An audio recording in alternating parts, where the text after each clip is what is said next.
Tech Cocktail Conversations, candid insights from startup founders, entrepreneurs, and thought leaders from around the globe.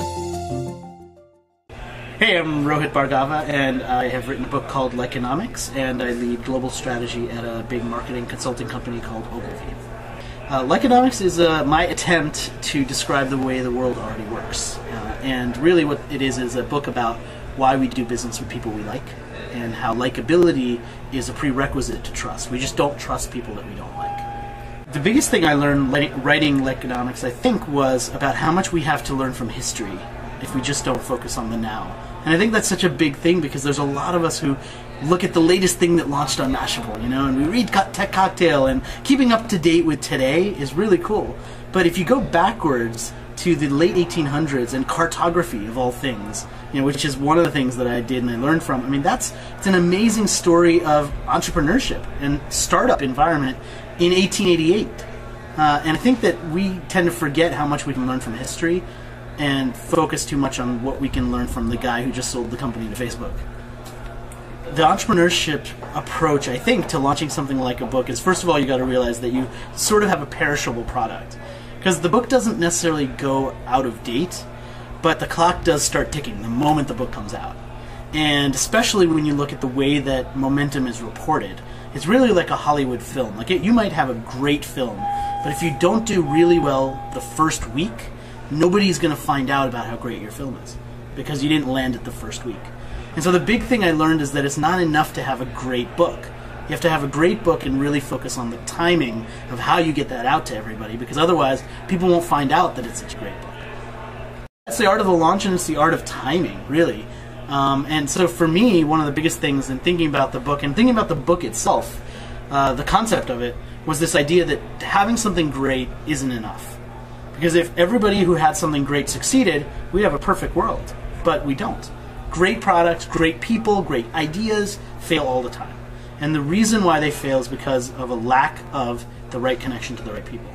And so really what I wrote about was how to take whatever your idea is, whatever your product is, if it's a startup, if it's a product, if it's just an idea, and connect it with the right people, because that's what's going to make it successful or not. One of the big things that I realized pretty quickly is writing a onomics book makes you an easy target for a lot of people, because people like to make fun of onomics. Oh no, not another onomics book. Come on. We have Wicconomics, we have Freakonomics, we have Spouseonomics, we have Emotiononomics, we have Sharkonomics, and there was a New York Times article, by the way, a true story, called Kardashianomics, and it was all about the economics of the Kardashian family. So, seriously, who needs another onomics book? So I had a lot of negativity from people who saw that and they were like, oh god, another buzzword, come on. And for me, I could have just been like, oh my god, now I gotta change the name, or I gotta rethink this, or I could just say, you know what, the name is the name. But I'm not trying to be quirky with it. I'm trying to describe something that's actually happening, and yeah, I chose a buzzword, but the book is more substantial than that. And let me tell you why. And that's what I did, and that's how I responded to people on Twitter, authentically. And I said, you know what? Yeah, it is a buzzword. I admit it. It's a made-up word. It's a buzzword. It's all done to get people talking. But there's real substance behind the idea of the book. And you know what? I'm a real guy who sat there and wrote it. And people really respond to that because it's a lot easier to bash a buzzword than it is to bash a real guy who's responding to you and saying, you know what? This is my book, and I worked really hard on it. One of the big things I think you realize when you launch a book, but I think anybody launching a product also has to realize is, are you expecting something that will happen, or are you praying for a miracle?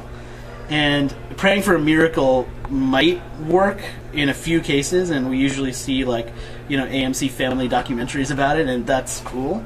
But if your business strategy is hoping for a miracle, that's not really going to work for anybody.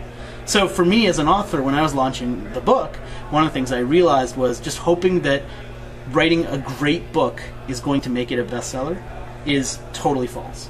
Because it's not about the quality of the product. It's about the idea that you got to get the right people to read it at the right time. You got to get the right momentum behind it so that you go to the outer circle, right? The inner circle, no matter how big or small it is, are the people you can reach. If I had 1 million people on Twitter, that's still an inner circle. It's a big inner circle, but it's still an inner circle.